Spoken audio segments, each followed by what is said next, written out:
Olá, hoje o assunto é sindicância investigativa como meio de definir a autoria e a materialidade da falta disciplinar. Esse tema me inspirou após uma consulta de um cliente.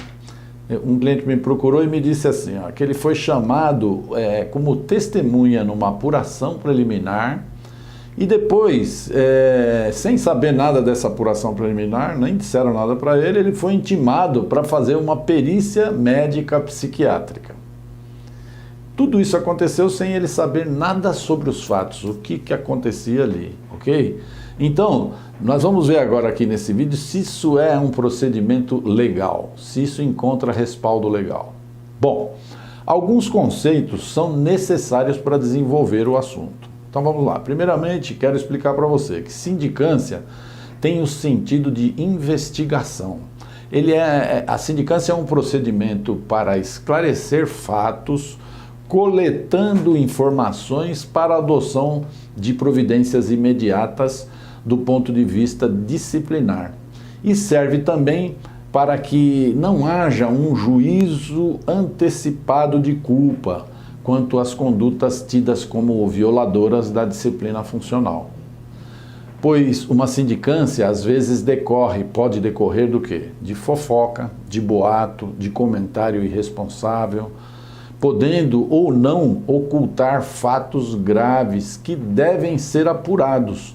Tudo isso em homenagem a um princípio, chamado princípio da moralidade administrativa, podendo, inclusive, a sindicância preservar a imagem e a honra do funcionário, evitando que seja ele processado sem que tenha havido indícios veementes de autoria e materialidade da conduta contrária à disciplina que é exigida pela administração.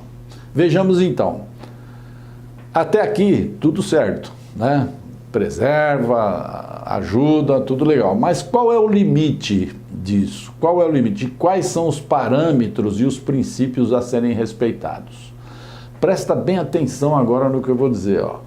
Quando a administração instaura, entre aspas, um processo disciplinar, ela está, de certa forma, atestando que existe uma responsabilidade administrativa a ser apurada.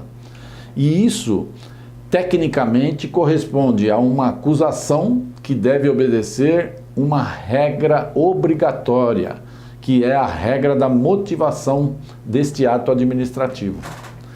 Entenda que a administração pública terá sempre, presta atenção, terá sempre que imputar um fato determinado. Vou repetir, a administração pública tem o dever de sempre imputar um fato determinado. E, além disso, deverá obrigatoriamente apontar a tipificação legal desse fato, tá? E é óbvio, a um determinado servidor, ok? É esse conjunto. O processo administrativo disciplinar somente pode ser aberto, instaurado, com a indicação clara de um autor de uma transgressão funcional, cuja existência tenha sido demonstrada nos autos.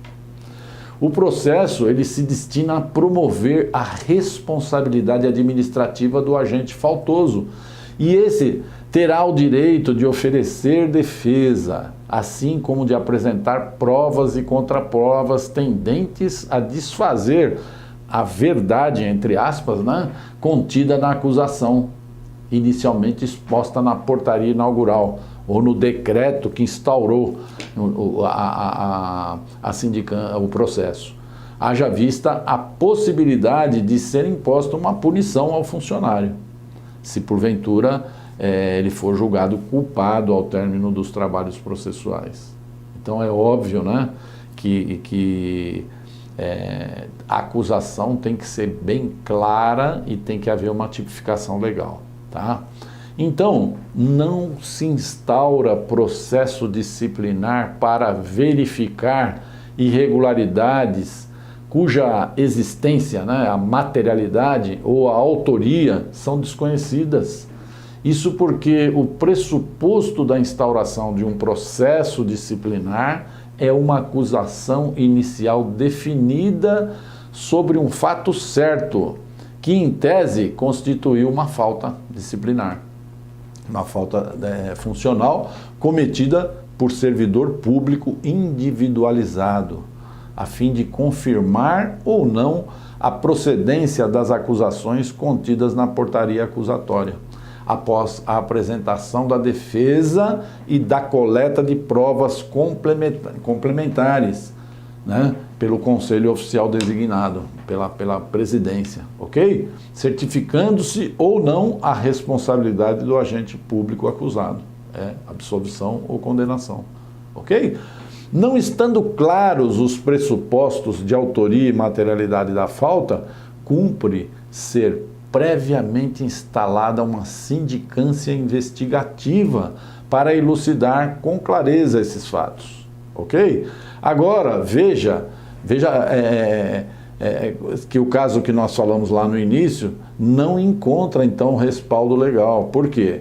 Nas palavras do grande jurista Mauro Roberto Gomes de Matos, os procedimentos disciplinares entram também nessa escalada, pois é vedada a instituição de inquérito disciplinar genérico, aquele caso que eu contei ali, né, em que acusações vagas servem para iniciar uma devassa na vida do agente público, com o intuito de encontrar prova de uma pseudo-conduta ilícita.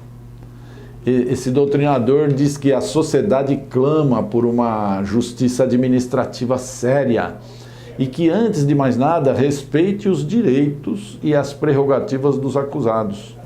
Não é lícito e nem factível que ainda ocorram acusações genéricas contra a honra de quem quer que seja.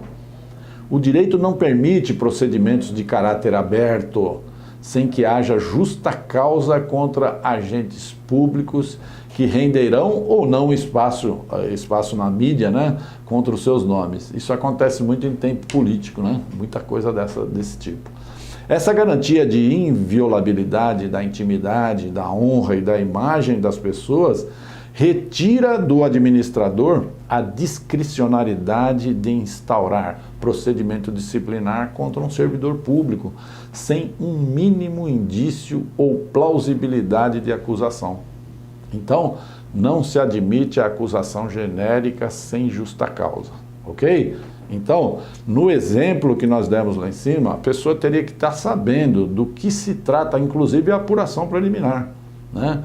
E se mandar ela fazer uma perícia, tem que haver justa causa para ela fazer uma perícia. Sem isso, ela nunca deverá seguir essa orientação, que é errada, né? Então, por hoje, nós ficaremos por aqui. Vou pedir para você se inscrever no nosso canal para você ficar sempre por dentro dos assuntos ligados ao funcionário público, à reforma da administrativa que está ocorrendo aí no Brasil e nos estados todos. E você também encontra matérias de grande interesse no nosso site. O site é o www.projudice.com.br.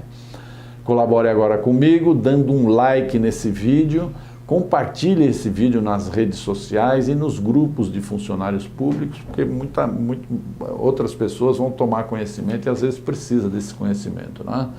Então, um grande abraço, fique em paz, com muita força e energia nessa época que estamos atravessando aqui, bastante difícil, e até uma outra oportunidade.